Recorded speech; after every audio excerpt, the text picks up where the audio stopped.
Welcome to the archive, guys.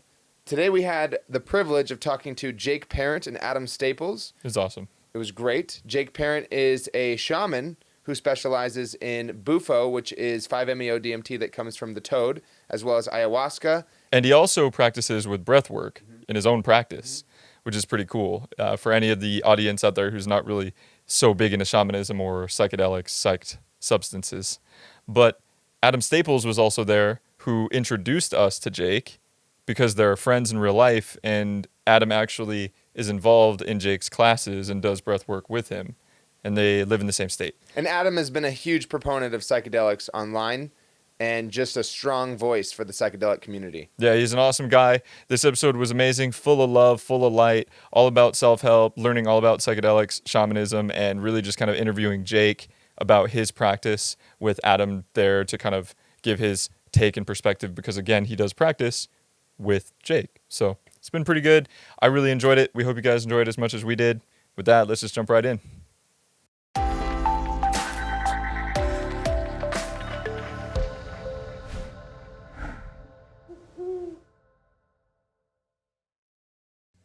Welcome, Adam and Jake. Thank you guys for coming onto our channel. Very excited to have you on. As a brief statement, Connor and I, we are quite interested in altered states of consciousness, psychedelics, everything in between, everything related. And on this channel, we've been meaning to actually discuss these topics, but we haven't had a great opportunity to open that door quite yet. So you two have the honor of sort of being our first guests to talk about those things. So we greatly appreciate you breaking the ice with you guys. After this conversation, there'll be many more of this type and caliber.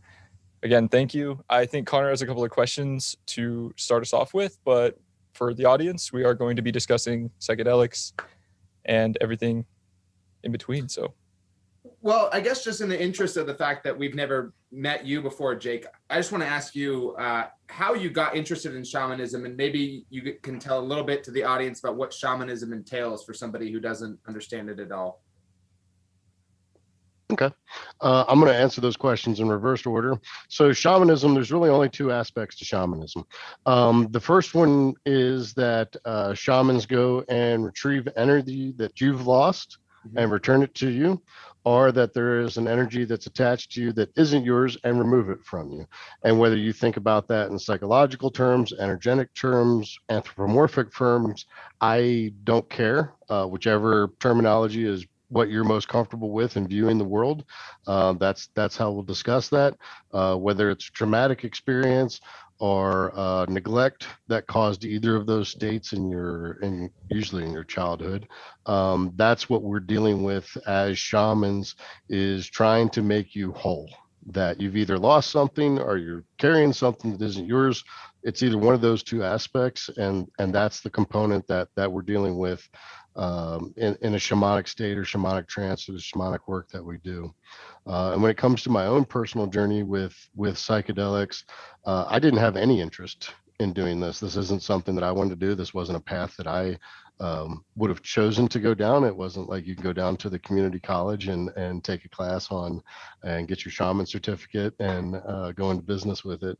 I like everybody, had trauma growing up, and dealt with that poorly, and was really angry growing up. I had gone into kickboxing, boxing, MMA, fought professionally for 20 years, and in a gym full of 30 professional fighters, I was the angry guy. So when you look around and you go, hey, everybody in this room is angry and dealing with stuff, and they're like, that guy's angry, it's like, you might want to have an issue that you have to look at. So after my career ended there, through a wild series of coincidences, a friend was invited to an ayahuasca ceremony, and he said, I'm not going. And as soon as he told me about it, I like hit the desk and was like, we're going. He's like, we're going? I'm like, yeah, I know you said we're not going, but now we're going. And he's like, oh, okay, we're going. So we went down to Cabo San Lucas in Mexico, and did an ayahuasca / Bufo ceremony. So we do it back to back. And it was the most profound experience of my life. When I came back and told my best friend about it, it took me 3 hours to explain, like from drinking it until it was over. It took 3 hours to describe it. And I prefaced it by saying, everything I'm going to tell you happened. I don't believe any of it. Like, just so we understand, like, I didn't come at this from a super spiritual woo woo background, but just said, just hear me out as I talk you through all this, these crazy things that I saw and felt and experienced. And when I woke up from the buffer, when I came back from the Bufo, which is 5-MeO DMT, my first thought was, there isn't enough therapy in the world. There's nothing that would have ever helped me get to that place where I was. And then over the next year, kept coming back to ceremony to do the work and develop and progress. And at a certain point, the head shaman of the group that I was working with was like, "This is how you become a shaman." And I was like, "Yeah, man, I'm not going to become a shaman. I'm a businessman. I'll recruit people. I'll bring people down for you, but I'm not going to do this." And he's like, "Okay, step one." And I was like, "Hey, man, you misheard me. I'm not doing this." Like, Yoda okay, status. step two. Full Yoda. I'm like, "I'm not doing this, bro." He's like, "Okay, step three," and just kept walking me through it. Smash cut. A year later, I finally drive home from a ceremony and tell my girlfriend, I'm like, "Well, that's it. They initiated me as a shaman. I guess I'm a shaman." And she was like, "Well, thank God you finally admitted it." Nice. Yeah. That's the Reader's Digest story of how we got here. Interesting. Wow. Yeah. So you mentioned a couple of things for our audience: ayahuasca and bufo. These are both components containing DMT and other alkaloids, which are psychedelic compounds. Can you explain, in your words, the difference between ayahuasca and bufo, just for our audience who may or may not be familiar with these terms? Sure. Ayahuasca is a tea that is drank. It's two main components, but it can have two main ingredients, but it can have a lot of different ingredients added into it. There's a vine in the Amazon forest, and there's a leaf. Those are the two most common. They put that together, they boil it, they smash it, they strain it, and then you drink that. It tastes terrible. And takes about an hour to onset, and then the experience lasts anywhere from 4 to 5 hours to 14 hours. That it can go anywhere along that line. And I would say the visuals are in the medium range of all the psychedelics, that you do have visuals, but you don't necessarily have to have visuals, that you can see sacred geometry, but not necessarily. You can have witnessing states of past events in your life, and witnessing is different than reliving because you see it from a third person point of view. You can experience complete unity with all. You can experience timelessness. The shortest timeline, I had an ayahuasca experience that if you'd asked me, I thought I'd listen to 3 songs and it had been 20 minutes. But it had actually been 6 hours. So when I sat up, I was like, "It's over? This is it?" It's like, well, it's been a minute. So you can have those timeless states. Those are the most common experiences that ayahuasca can be very cleansing. It can be very healing. It's very emotional. That's usually the thing that people are least interested in coming to ayahuasca for, is the emotional component of it. But when they go home, it's the one that they're happiest that they have. And then you can also receive a tremendous amount of revelation from it. So again, that lasts 4 to 14-ish hours. Yep. Bufo is 5-MeO DMT. It has about a 10 to 15 second onset, and it lasts anywhere from 7.5 minutes to about 20 minutes. And if you take the entire 14-hour ayahuasca experience and basically compress it into 15 minutes, it's about that intense. So it's an incredibly intense experience. We call it the FedEx of ego deaths. When you absolutely positively have to experience the ego death, 5-MeO DMT is going to do it. You're going to die. And while we do call it the ego death, people often think that it's going to be some other experience, but while not having ever physically died, it is the closest I can imagine to feeling physical death, that it is a death-like experience, that you do feel like you're leaving your body behind. And that to truly approach the spiritual, you have to leave behind the physical, and your body is the physical. So you leave that behind. I would like to tell you what place you go to during the 5-MeO experience, but it's different for everybody, but it's definitely not here. And that it's also a very subconscious medicine, in that when you're done with ayahuasca, they call it the mother medicine, because it gives you kind of a honey-do list, that when you're done, it's like, hey, you need to go do this, you need to talk to this person, you need to get started on this project. Like, it gives you things that you have to do specifically. 5-MeO is very subconscious, in that it's much like changing the banks of a river. The river doesn't have to make a choice anymore about where it's going to flow. And it does the same thing within you, that after a Bufo experience, you may get done and go, I don't know what happened. I don't know what changed. Something's different. The sun's brighter. The trees are greener. That you have those experiences, that you feel more alive, you feel more energetic, but then your life proceeds differently because it's changed you at that subconscious level, that it's even before you make decisions, that it changes your frame and your paradigm for life. Yeah, so that's absolutely incredible. When it comes to these, so 5-MeO DMT, which comes from the Bufo, and ayahuasca, which traditionally contains NN-DMT, right? I've heard, with NN-DMT, there's never really that much ego death that's apparent. With 5-MeO, it's almost always going to happen. And with such a fast, rapidly occurring experience that you get from something like Bufo or 5-MeO, when it comes to NN-DMT, it's so fast, it's so quick, and it's so visual, and it's so whatever it is to people. Most people say that they can't actually get anything spiritual out of it. They can't actually pull anything. It's just alien. It's just like this alien funhouse experience. But what you're saying is with 5-MeO, it's actually quite spiritual, despite the fact that it is so rapid to onset and come back down. It is one of the things about 5-MeO, like people often compare 5-MeO and NN-DMT. And while there's both DMT in the name, they're completely different. Yeah, the experiences are completely different. Right. That NN-DMT is incredibly visual. 5-MeO DMT, there may be visuals for half a second to 3 seconds, and then the visuals are gone. And then even when you're in witnessing states of your life, you don't see those witnessing states, you more sense them.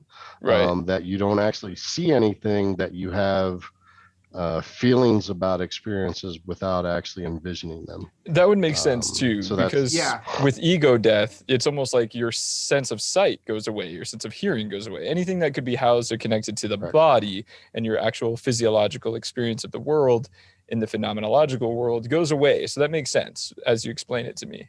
It's pretty incredible. But you still have that emotional state. Right.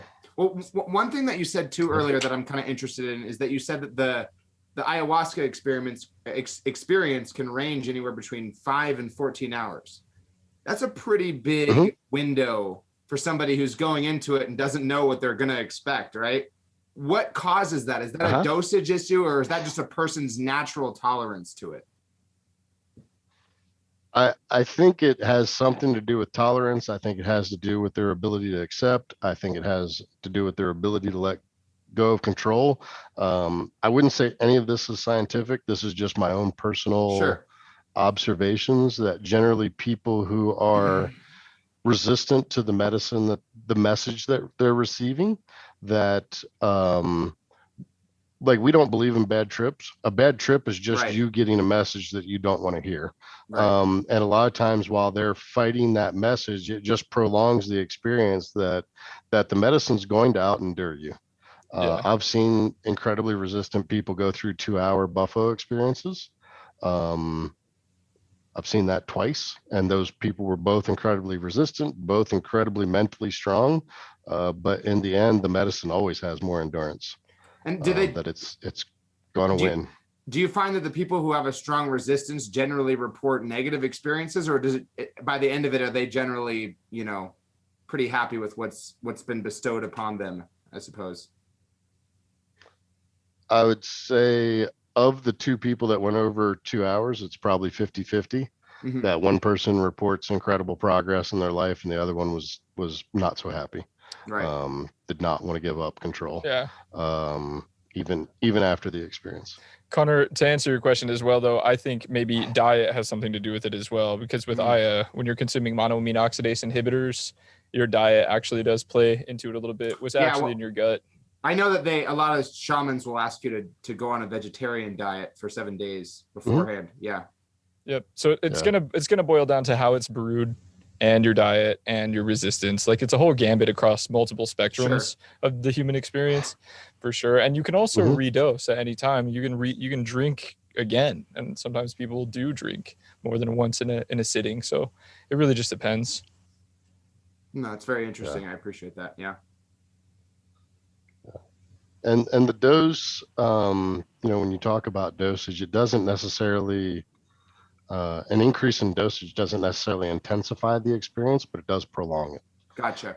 That I have redosed multiple times, and that once you hit a phase of that, there's always going to be difficult moments in an experience, and we try to explain to people it's just a moment. It's like a bell ringing, that it rings and it fades, and as long as you don't hang on to it, that it'll fade away, and then another moment will come along and you'll experience something different. That once you get to that joyful, blissful stage of the experience, even if you do another dose of ayahuasca, it just kind of keeps you in that same, it just extends the time frame that you're in that place. It's kind of like when you eat mushrooms. If you wait until after the peak to redose, it's not going to kick you up past where you were. It won't give you another peak experience. It's just going to prolong that coasting, so that makes it's pretty analogous to the mushroom experience. So thank you for all of that so far. I mean, that's really interesting. Bufo, 5-MeO, ayahuasca, these things are powerful spiritual tools, and a lot of people may be a little reluctant to try these things, especially if they're very resistant to change or very comfortable in their skin, not really experienced in the world of altered states of consciousness. But you also do, Jake, breath work and things that are more easily accessible and more readily interfaced with, I'd say. And so I'm really curious to ask you some questions, and then we can move on to Adam and however it works. But can you tell us a little bit about your breath work and what that's all about? Sure. I'll back up and tell you my breath work experience story real quick as well, how I got involved with that I had already been doing ayahuasca for a couple of years and had already been initiated to be a facilitator with the medicine. And a friend invited me to a breath work experience, which was holotropic breath work. And I went, laid there for 2 hours, nothing happened. Like, listened to some nice music, but I was like, this was pretty lame. I will not be doing this again. And then it probably took another year for another friend to basically nag and drag me back to breath work with a different facilitator, and just had an incredible experience. That it was very ayahuasca Bufo like during the breath work experience, and was pretty blown away by that, and got involved with offering breath work. We do conscious connected breathing, which is very similar to holotropic breathing, which is a trademark term, so that we can't say that we do holotropic breathing, because we don't do holotropic breathing, because that's trademarked. So we do conscious connected breathing. And it's a circular breath pattern in which you focus on the inhale and then just relax on the exhale. And combined with the music and the atmosphere and the space and everything else, it does put people in a mild psychedelic trance. One of the theories is that it does release DMT from the lungs while they're doing that.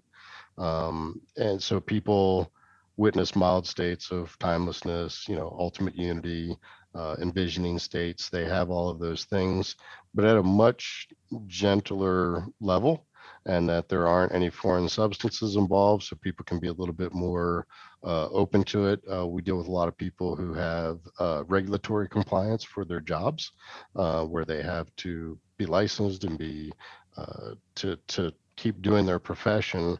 So they're a lot more prone to do that kind of work than they are to deal with psychedelics, so that they can stay gainfully employed. And we're happy to work with them that way. That it takes a little bit longer, it's a little bit slower, but it's still hugely beneficial. Do you think that the breath work can prepare somebody who's maybe a little bit, not educated in the field of psychedelics for the experience itself?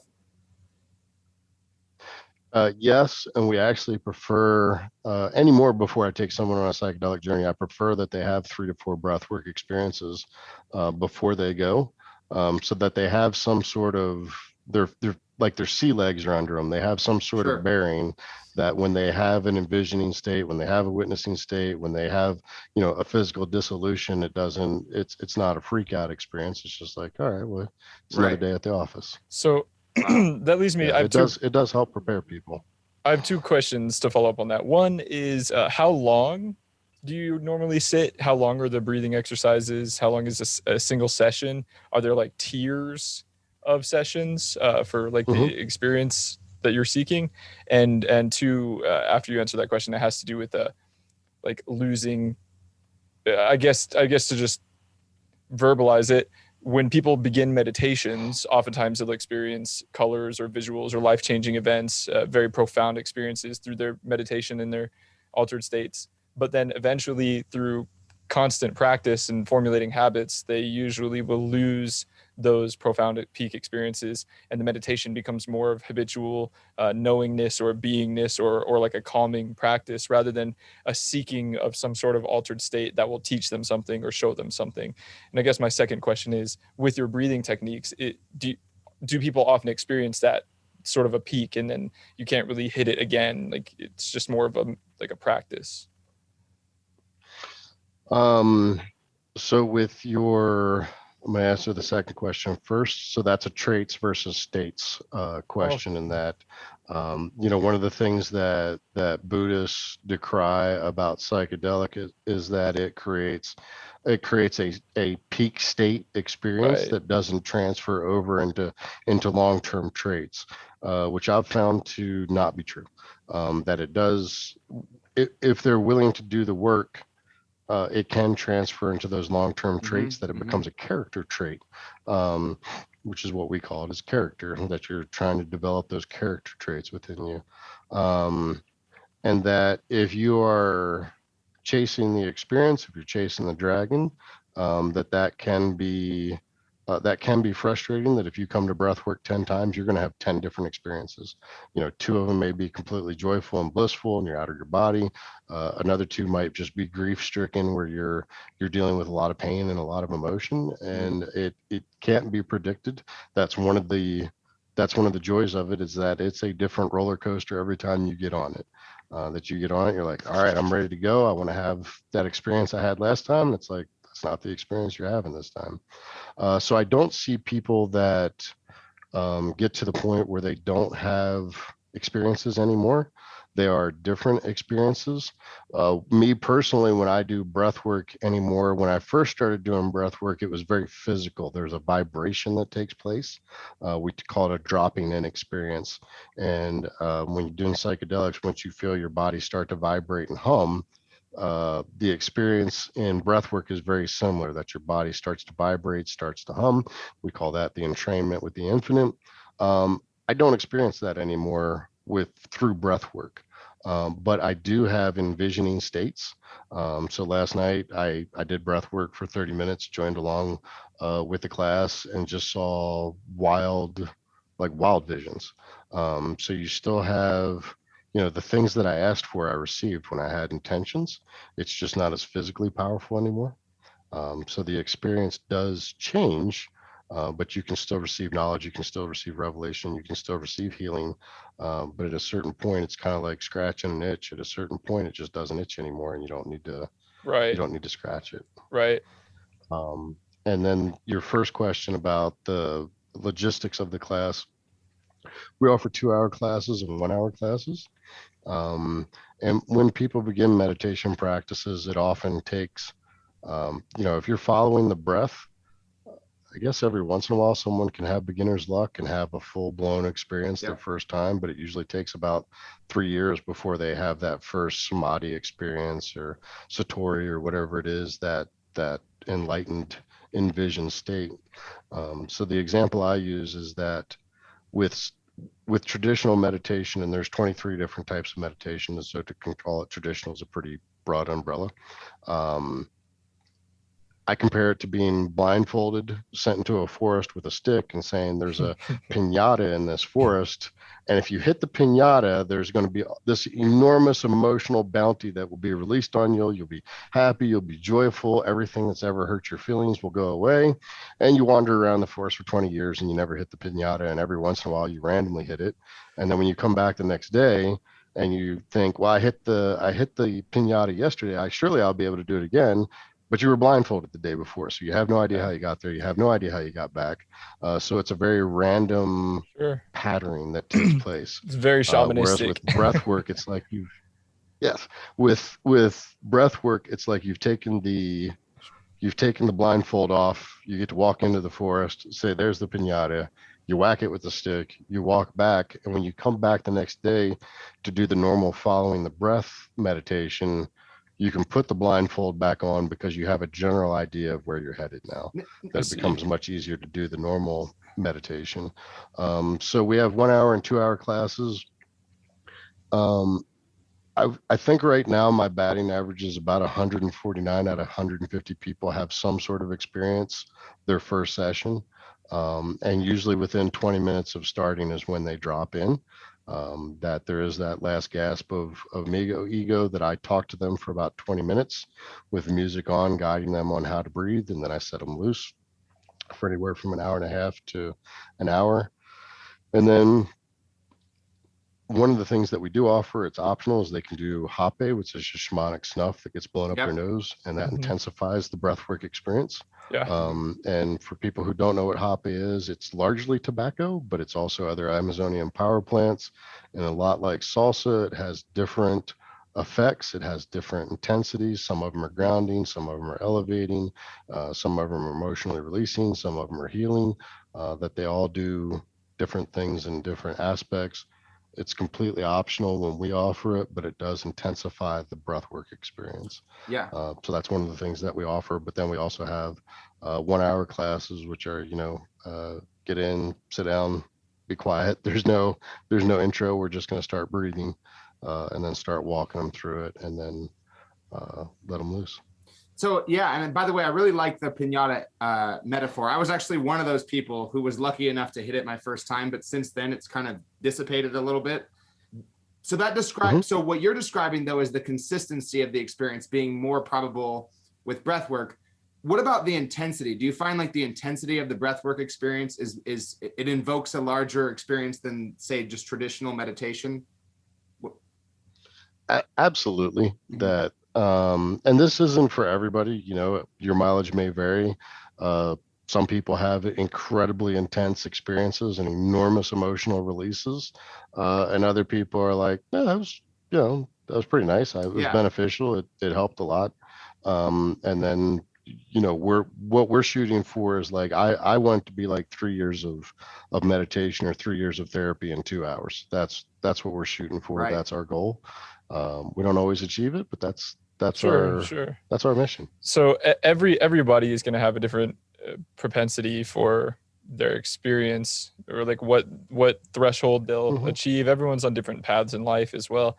That being said, Adam, who's also here with us, knows you personally and has done breath work with you. I'm a little bit curious, Adam, as to what your experience has been as a practitioner, a follower of Jake's method. I think the one thing I noticed with breath work is it becomes so natural, the breathing, after like 20 or 30 minutes. Sometimes I forget I'm even breathing. It becomes like an automatic process, and it allows me to just like drop into a deeper meditative experience. And it gives me messages sometimes like, I should do this or I should do that. And it just flows. Sometimes the hour or two goes by pretty quickly, surprisingly, once you drop in. I have noticed I get a lot of good lessons from the breath work myself. How long have you been practicing using the method, the technique? I've been going about a year. About a year. Awesome. Yeah. Awesome. Do you find that the breathwork experience is more comfortable than a psychedelic? Because as you pointed out, Jake, earlier, that every psychedelic experience comes along with some troubling moments, and they hopefully you just let them pass. But do you find that the breathwork, it's easier to work through those moments, or or maybe experience less of those moments overall? For me, yes. Yeah. I do notice it's a lot easier to work with. Cool. I would assume, I've never done it myself, but I would assume it would be easier simply because with the psychedelic experience, it's sort of like a roller coaster ride. Once you get on, you're on, and you can't really get off. And with breath work, I'm sure you could snap out of it, stand up, shake it off, go on a walk if you really wanted to. So you're in much more control over that sort of a process. And then with the Rapé at the end, it grounds you and also allows you to feel like you can continue breathing stronger, right? And going back into that state, deep state of breath work as well. So, you know, I have a little bit of trepidation towards Rapé. I don't know if you guys have ever heard Duncan Trussell's experience with Rapé.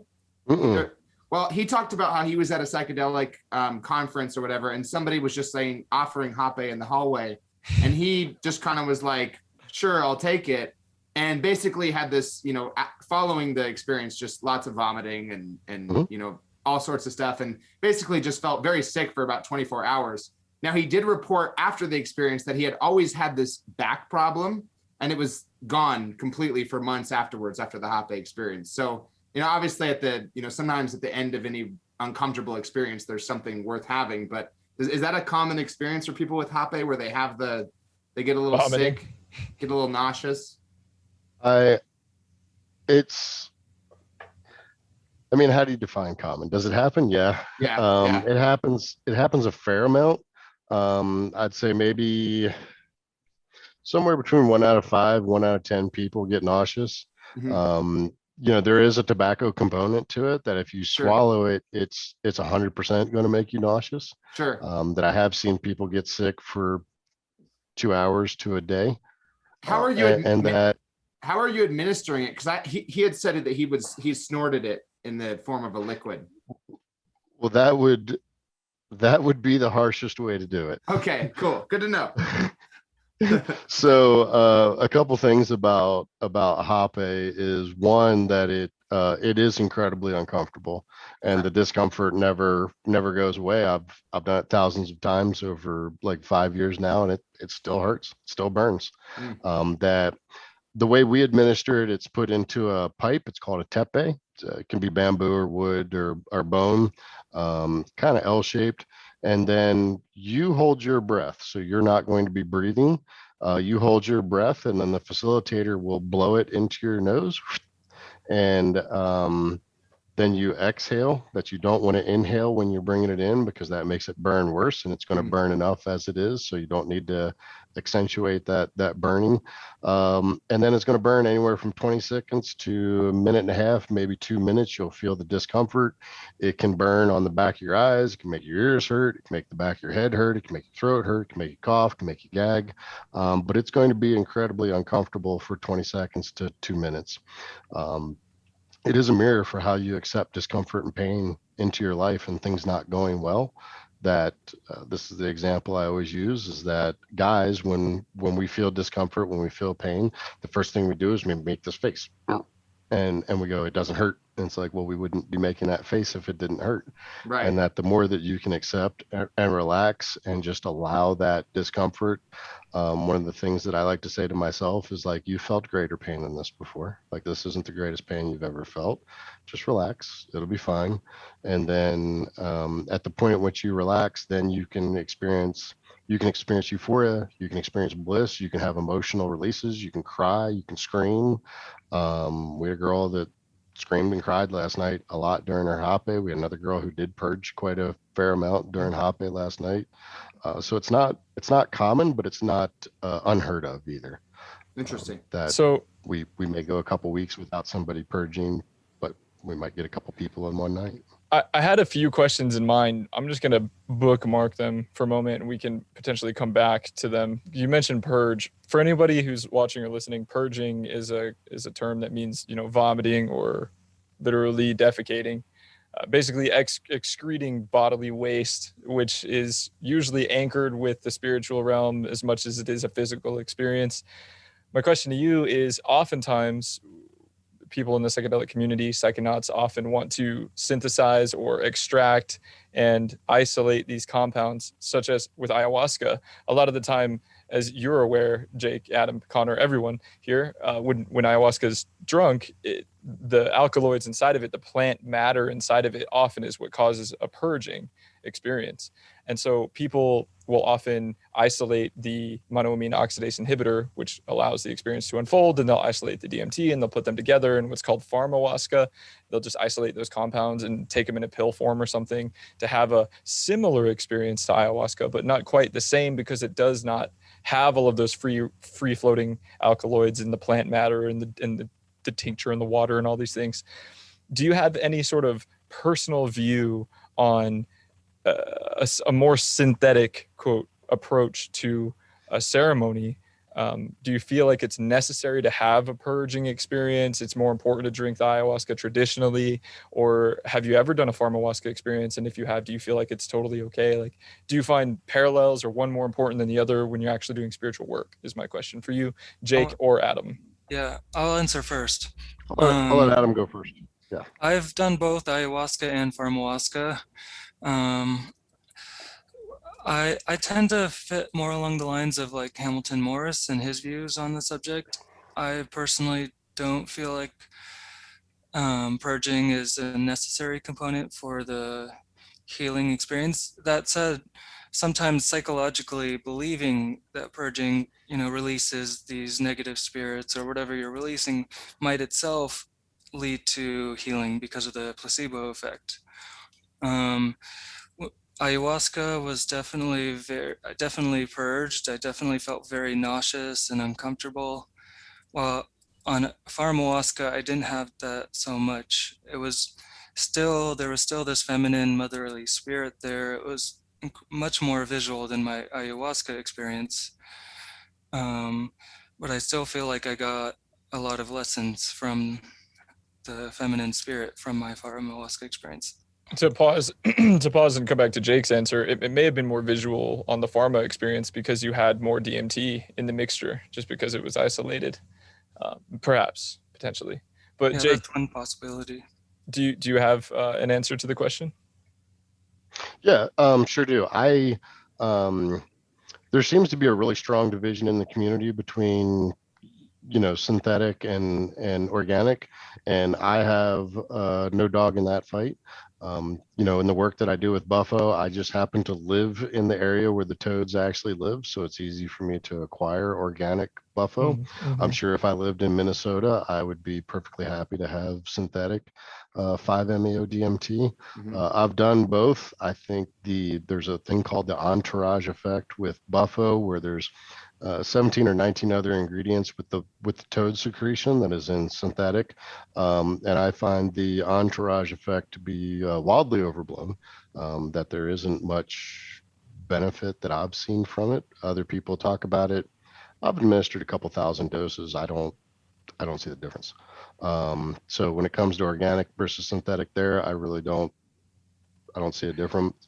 With ayahuasca and some of the other plant medicines, there is a theory that there's a supra consciousness that Yes. the plants hold, and I do kind of subscribe to that theory that some of the more synthetic tryptamines don't seem to have the depth of the experience that ayahuasca and some of the other plant medicines do, that people will talk about taking the newly innovated tryptamines, and that they're just like their visions are of going through empty office buildings. And it's like, so that kind of supports the evidence of the greater consciousness of the medicine itself, and that I have had Aztec-like experiences on ayahuasca where I don't have any connection that I know of personally to South America, that a little more Nordic. Yeah, no, indeed. So, I mean, that was one of the major questions that I was going to end up asking, actually, about the whole conversation between synthetic versus extracted psychedelic compounds. For the audience out there, synthesizing things is taking materials in a laboratory and putting them together and doing chemistry, and then having an end product which has, psychedelic components, or extracting from plants or toads or whatever source you might find that exists naturally in the world, and you extract from those things. And so there is this, the question I was ultimately going to ask was one of, I guess, morality and how you feel. Some people feel it's amoral or immoral to destroy all the trees in the forests, to constantly give everyone, excuse me, ayahuasca experiences, or mishandling of the toads to extract the venom. So they opt to do synthetic chemical, experiments and making the things in labs. And then there's the opposite of that, which is, okay, well, we're morally just because we're saving the toads and saving the forests, but by doing so, we lack this aspect of spirituality that comes with these super consciousnesses behind the plants, behind the organic material. And that's a whole conversation. And I guess you kind of answered it in one way. Like, you don't see a whole lot of difference. There is some difference from the experience point of view, from the actual phenomenological point of view, but from I guess from my curiosity is your moral compass. Do you find, like, does it not matter? Like, do you not care? You don't see it either way? It's just whatever you can use as medicine. I don't have enough experience to judge on the Amazon experience, because I haven't been down there and I haven't seen it. I know the people that are crying about the destruction of the toads, I don't believe any of those people have ever actually seen a toad or been to their habitat. Okay. Because if you go there, they're everywhere. Like, they are not not depleted, they're not deplenished. Yeah, they're not endangered. Right now, Tampa Bay is infested with them. Somebody brought some sugarcane toads to Tampa and let them loose, and they're all over the place, which is not their natural habitat. The natural habitat that they are in Mexico. Are there people that mishandle them? Yes. Should there be penalties for that? Absolutely. That anytime there's some kind of, financial gain that people can have from that.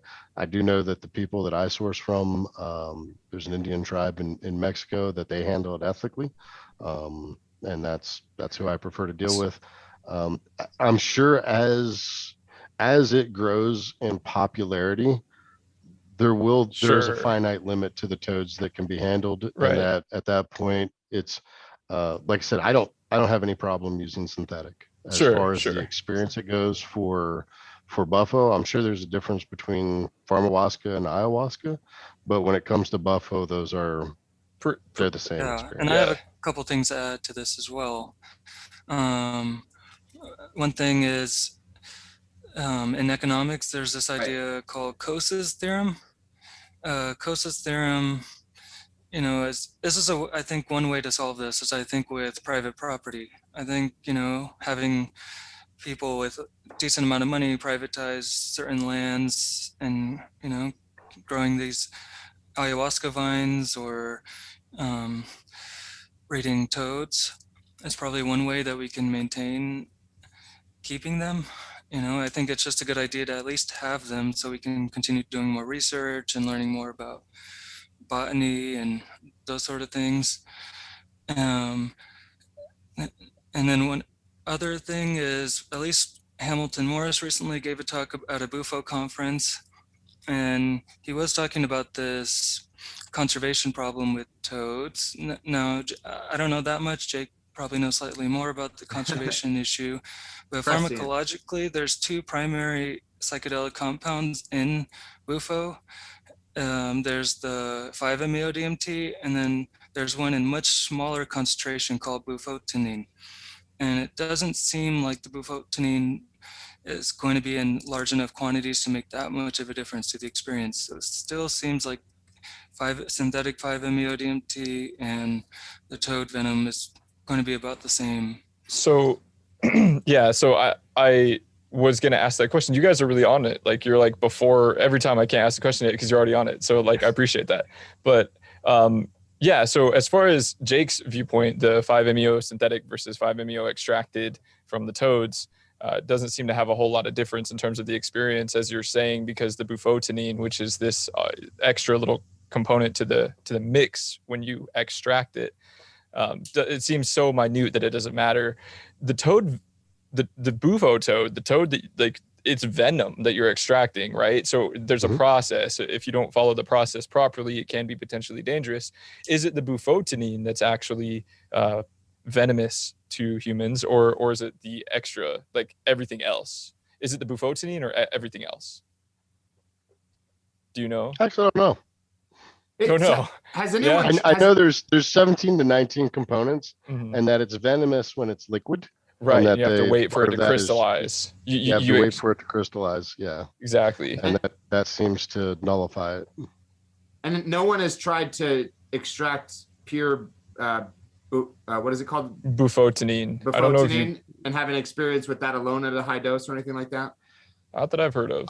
I've heard of cases of people doing that, and the results are like pretty meh.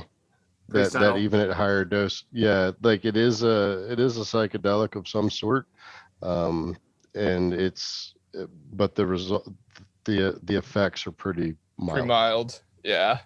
Yeah, pharmacologically, bufotenine is 5-hydroxy-DMT. So it is in the tryptamine class.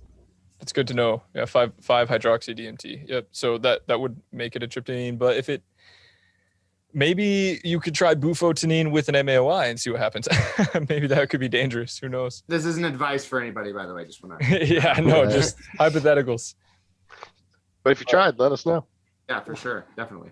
Yeah, for sure. So yeah, I mean, that's always been a question, a conversation that I've always wondered is, this whole concept of higher degrees of reality, multi-dimensional consciousnesses that are sort of egregores, to use an esoteric term, sort of like emergent patterns that are built of all of the plants that exist on planet Earth all at once. Like all the pot plants have one mind, and all of the oak trees have one oak mind, and all of the Aya vines all have one mind, and so on and so forth, in some space that we can all interface with. And I've always wondered, because I've never experienced synthetic NN-DMT. I've never experienced synthetic 5-MeO. Anytime that I've ever had a psychedelic, as far as I'm aware, for the most part, has always been extractions. So I've never had the ability to, make my own opinions on those things. So I was just curious. So thank you for that. Thank you. One thing I was going to cover real quick was you had asked about the purging. Generally, from what I see from my side of it, the people who have the most difficult time with purging are hoarders of some type. Either they're hoarding material things, they're hoarding emotions, they're not letting go. Also, if they're not a hoarder, they people who are on the spectrum or tend to be socially awkward. They the socially awkward are not very in touch or in tune with their own body. So while they need the purging experience, and that from my side of it, I think the purging experience is critical and key, and that it does have enormous benefits for them. The people who don't want to let go of things, or they wouldn't notice if they let go of things that, a lot of times, I've got a friend who's socially awkward, probably on the spectrum, had a splinter in his foot for 3 days and didn't notice, just because he's not in touch with his own, not there, not in touch with his dissociated. Yeah. Yeah, he's just like, oh yeah, I noticed a little something was off, and it's like, yeah, man, we should get that splinter out of your foot.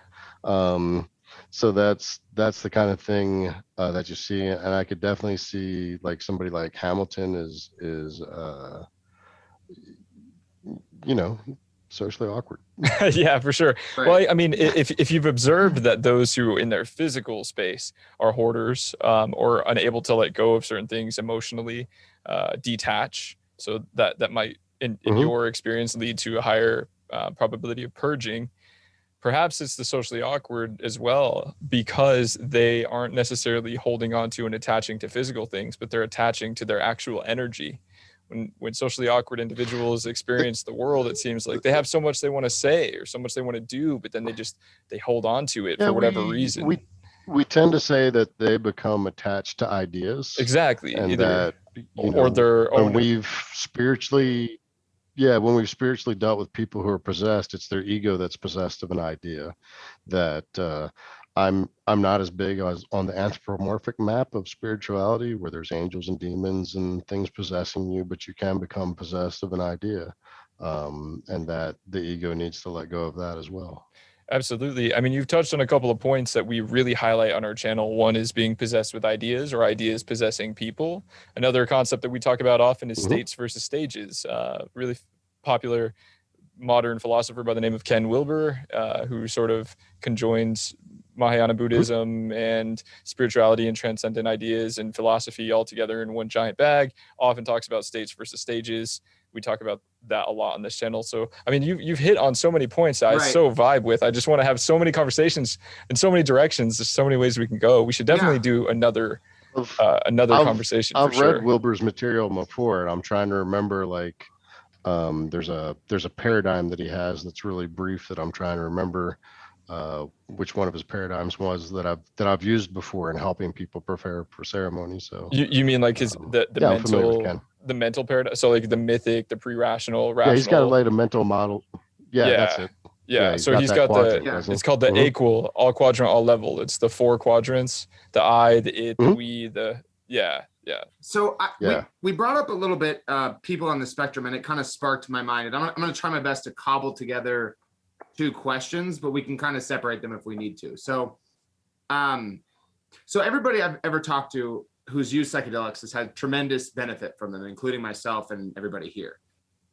But I also have a friend. He's okay with me talking about this. He has schizophrenia, and for a long time I thought, okay, well, the last thing that he should ever do is embark on the journey of psychedelics. That wouldn't be good for him, until I saw a TED Talk, which made a correlation between indigenous shamans and people with schizophrenia, basically claiming that they view those people as a fundamental part of their cultural framework, whereas we kind of throw them in a box and say, there's something wrong with you.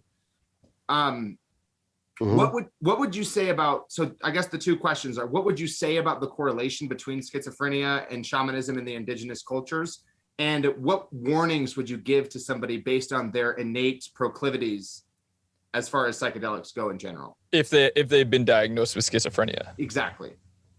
No, and this is not medical advice for anybody. Right, just your personal advice. That very clear. Yeah. I haven't played a doctor since the 3rd grade. Okay.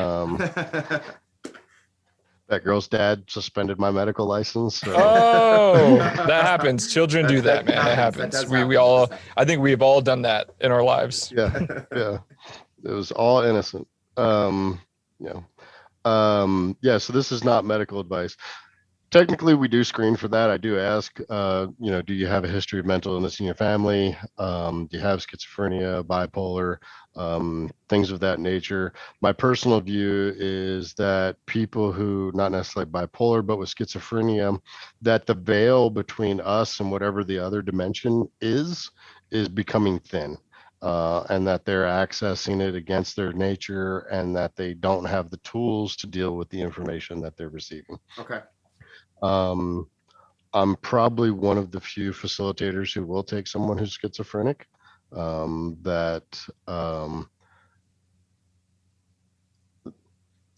work can be like a lot like a massage, in that some people, when they give you a massage, it's very soothing, it's very gentle, it's very surface.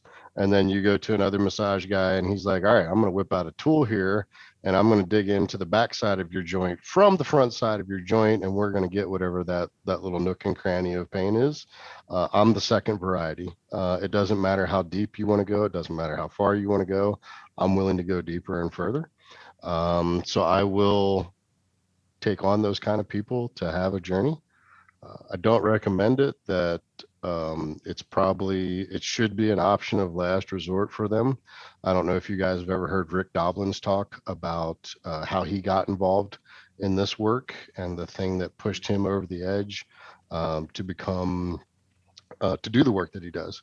I'm going to give a very short description of it. I highly recommend going and listening to his version of it. We can link it. We'll link it. And Rick Doblin is the MAPS guy, right? He is the founder and director of MAPS. Gotcha. The multidisciplinary Association for Psychedelics. Yeah. So he was doing psychedelic therapy with people, and a guy had come to him who I believe was schizophrenic. I may not have the details entirely right, and was begging him for therapy. And he said, no, you don't fit the model. I can't help you. And the guy said, okay. And he had gone back and forth with him for a couple months, and eventually it went dead. And then a couple months later, the police came to him and said, hey, this guy committed suicide. The last note he left was to you. And he had actually committed suicide the next day after Rick told him no for the very last time. Oh my goodness. And that was like, he was like, well, I guess I played that one wrong. So I don't ever want to be that guy. Yeah, well, I appreciate that. I mean, you know, I personally am of the view that all walks of life reconcile in the end to the oneness of the cosmos, whatever you want to call that. Mm-hmm. Everyone's life path has meaning, and that regardless of if you're a broken individual or if you're completely whole and doing quite well in life, your experience matters. And I think personally, like I appreciate that you would take anyone. It's very, like, I don't want to throw it out there and say like you're a modern day Jesus, because that could have some weird connotations, but I mean, honestly, I've got the hair, man. That's about it. That's all I've got. It's just love, you know, you just love people. Mm-hmm. I get that energy from you. Definitely. And it's very authentic. Mm-hmm. And it's true, and it's full of light, and I appreciate it, man. I think it's good that you help people, you know. Very, very good. One of the things that you said previously about everybody's life matters, and this is something that Alan Watts said that really resonated with me, mm-hmm. is that at the end of your life, when there's the curtain call and the curtain comes down and the show's over, the hero and the villain walk out hand in hand to take the bow. It's just like attorneys in a courtroom. Yep. Honestly, they're always homies at the end of the day. They get drinks and they talk shit to each other, and the devils and the angels. Yeah. Exactly the same. So it's cool, man. I think that's really profound. It's very integral. I mean, regardless of whether or not people have predilections, you know, Connor and I, we're always like, okay, we want to talk about psychedelics on the channel. Okay. But we're worried about like promoting them or whatever. We have to do the disclaimer that everyone does at Psych Substance and other YouTube channels have to do, where it's like, we're just doing this for education purposes, even though low key, like we really actually have strong feelings and passions about these things. And we're always worried we'll cause damage to people in the world, but at the same time, like you kind of have to integrate that. You kind of have to like swallow that fear, swallow that responsibility, and like integrate it, and transmute it into love, and just like take this knowledge and use it as you will and grow all together as one people. And so I really appreciate that you help everyone. It reminds me of Terence McKenna's famous line that, every psychedelic trip should start in the library. And it's important to have that context and know how to integrate it properly before you just embark blindly on an experience that's completely foreign to you. For sure. I mean, I yell at every person in my life. Literally today, someone in my family was talking about trying different substances for the first time. And I'm like yelling at them all these things, like, these are things you need to do. Get educated, blah, blah, blah, blah. But yeah, I just think it's awesome. I'm just really just trying to let you know I appreciate your work. I think it's really cool. Thanks, man. Appreciate you having us on here. Yeah, I have a few things to add about the subject as well. There are some individuals who will claim that psychedelics would cause psychosis or schizophrenia in some individuals. I don't think that's correct. I think what's actually correct, because there was an epidemiological study a while back that looked at the percentage of individuals who had schizophrenia and psychosis from those who took psychedelics and those from the general population, and it didn't seem to be different. So I think what the current idea is right now is that, you have latent schizophrenia or psychosis. You don't reach the symptoms until a certain point, right? And then the psychedelic experience might trigger that latent experience of psychosis. But I would say, if you have high neuroticism, or if you have a family history of psychosis or schizophrenia, probably be a little bit more cautious with these. Though I also know somebody who has schizophrenia who takes psychedelics, and for her, they're very therapeutic for her. So, and also, I like what Connor mentioned earlier, is that in indigenous cultures, they look at schizophrenia and they don't look at it as a disorder, right? They're a part of the culture themselves. And I've always said the same thing about ADHD and dyslexia. I don't think they're really disorders. Maybe in our today society, sure. They're not, there might be some disadvantages to having those, right. But I think they're just part of the regular evolutionary variations. Sure. I think there might even be benefits that we're unaware of helping those conditions, ADHD. Yeah, Or I think that's really profound. I mean, that's a whole nother topic of conversation that we could go on, but like just looking at the social paradigm that we're currently in the postmodern, post-industrial information age, and how rigid our societal worldviews are, how we place everything into boxes, and we're very masculine in that way. And that these psychedelics do help us break down some of these boundaries and these barriers and sort of like reconjoin in the spiritual mercury of everything while we all come back to source or whatever. And I appreciate that, the way that you look at the world, seeing as, someone with psychedelic or someone with schizophrenia or some mental disorder isn't broken. They're just different, and everybody is different. Yet we're all so conditioned. We just can't see through those things. And that's why I appreciate psychedelics and breath work and meditation, because these things do literally show you without a shadow of a doubt that whether or not it's quote unquote real or just a product of your psychology or some other thing that's occurring, there are other perspectives to behold. And this one perspective of reality is not the end all be all. And it's really important to take a second look at that. And really ultimately for me, that's why I hold these things in such high esteem and high renown. But yeah, that's a good way to look at it. And Adam, I like that you said that too. You got my mind going in a whole different direction with it too, because, I do think it's true that anything that isn't pragmatic or practical within the confines of our system is kind of viewed as kind of ostracized. But I think it would be worth investigating how, cognitive disorders like ADD or dyslexia could be beneficial in another framework of society or something like that. That'd be worth looking into, I think. Yeah, for sure. If there even are any experiments out there. Right. They've already done a lot of work on that, and they've shown that they have different, there's 8 different levels of intelligence or 8 different models of intelligence that they can measure IQ on.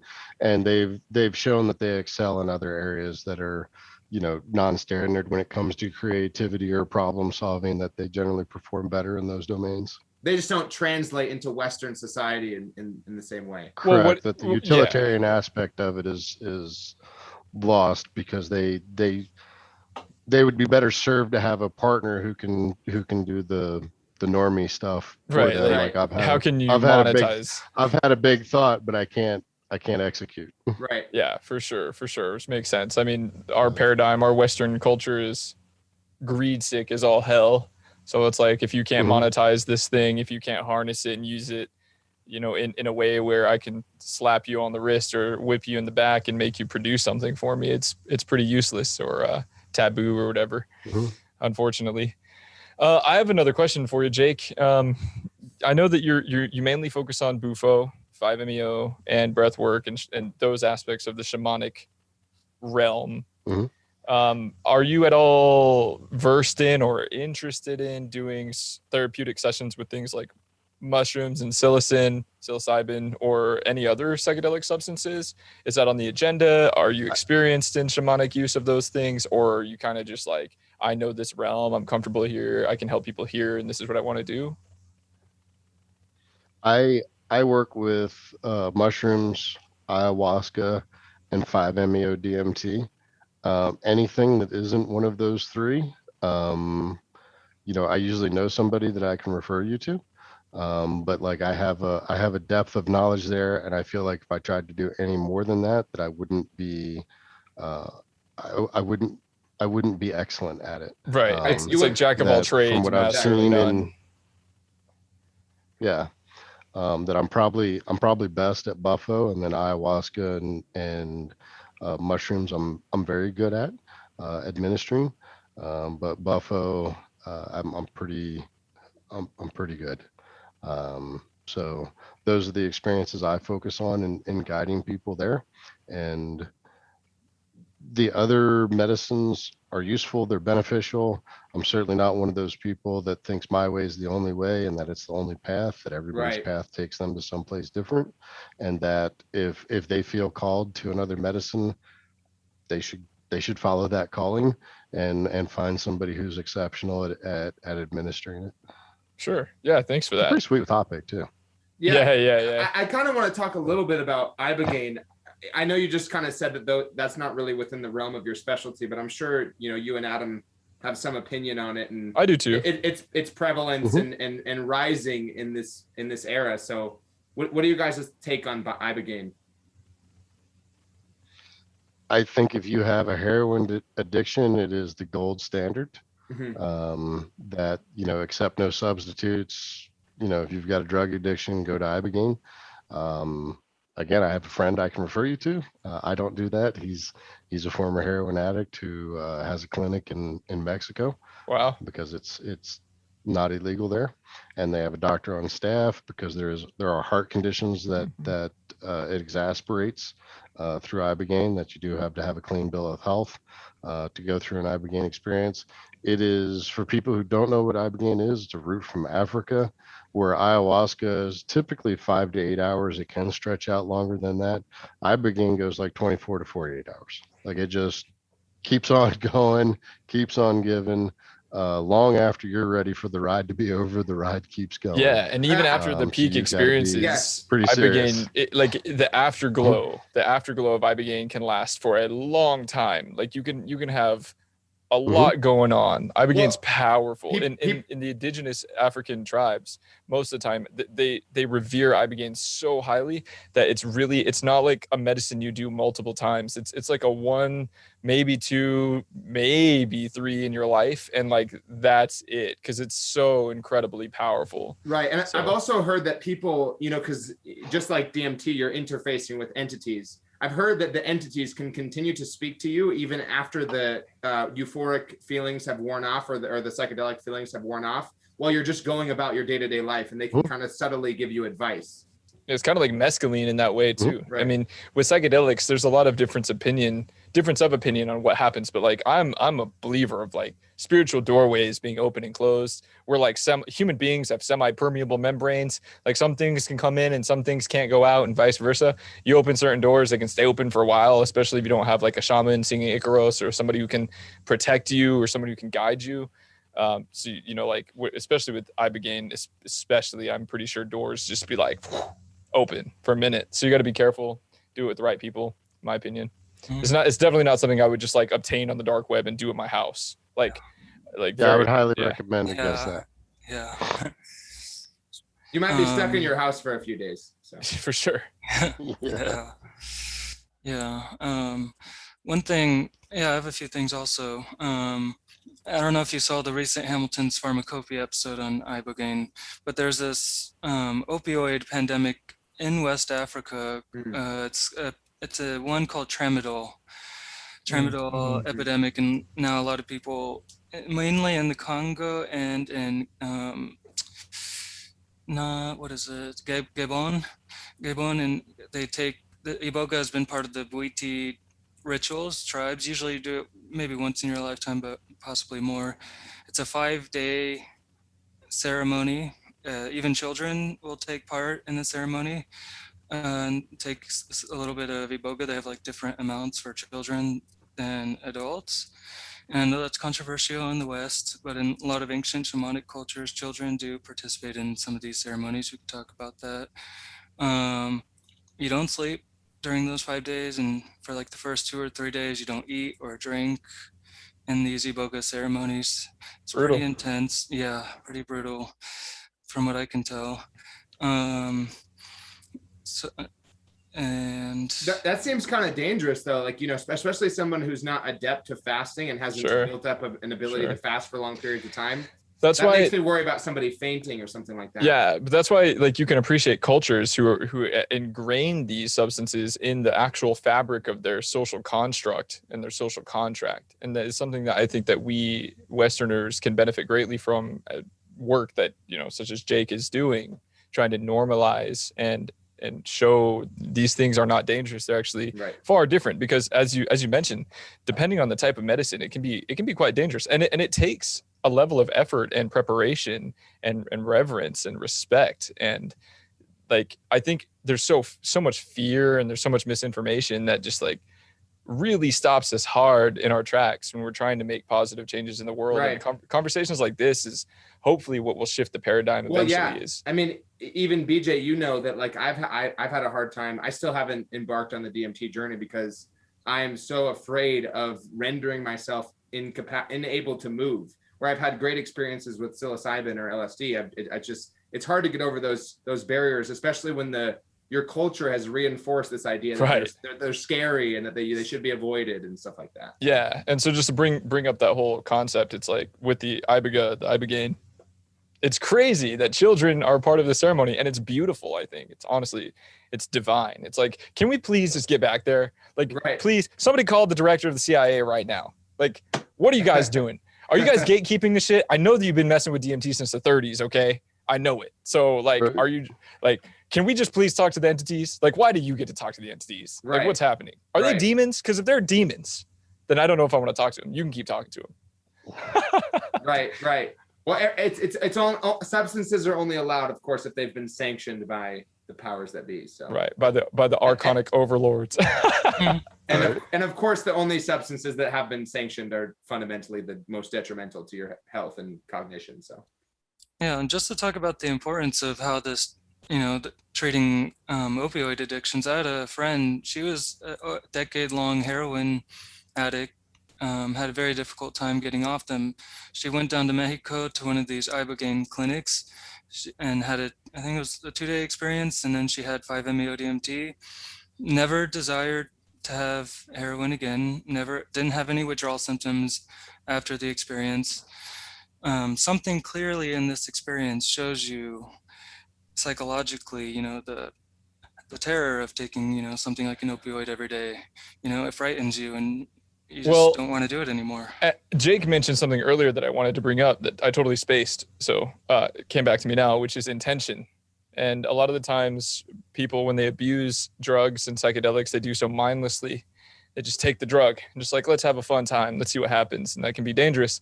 But when you enter these medicinal experiences quite intentionally, and you set that intent, you think about it, you ponder it, you prepare for it, truly, like you can really do some work. And that's apparent in the anecdote you just gave and in Jake's 1,000+ administration of 5-MeO and all of the breath work and everything. So my point is, for anybody listening or watching still at this point, you're amazing if you made it this far. Psychedelics can be very helpful, especially if you approach it properly. You do the research, you get educated, you know what you're getting into, you study the dosage, you know your chemist, you know the source, you do it properly, and you approach it with reverence and respect. It can truly heal you. And perhaps with somebody to, guide you through the experience as well. Yeah, oftentimes. Yeah, for sure. And this conversation, we touched on a lot of different things, opened a lot of avenues for conversation towards philosophy and psychology and sociology and all of these different directions we could go, but keeping the scope pretty narrow and focused. I would love to do another conversation with you guys. Absolutely. Yeah. There's a lot to be said. So many things, like lifetimes of things to be said about these experiences and these traditions. And honestly, I'm very appreciative of you guys coming on here and being vulnerable and telling us about your experiences and your practice. And, it's just been awesome for sure. Does anybody else have anything that you want to talk about or say before we start wrapping up and closing? I know it seems like it's been, such a fast episode, but. Well, I just want to thank you both in different ways. Adam, I just see how big of a proponent you are of psychedelics online. And I think that is such a vital and ineradicable role for people right now to be open on this new platform that we have called social media. And for you, Jake, just actually the hands-on direct work with people. I appreciate both of those components of this so much. And I just want to thank you both. Those components of this so much. Thanks for having us. I just want to really thank you.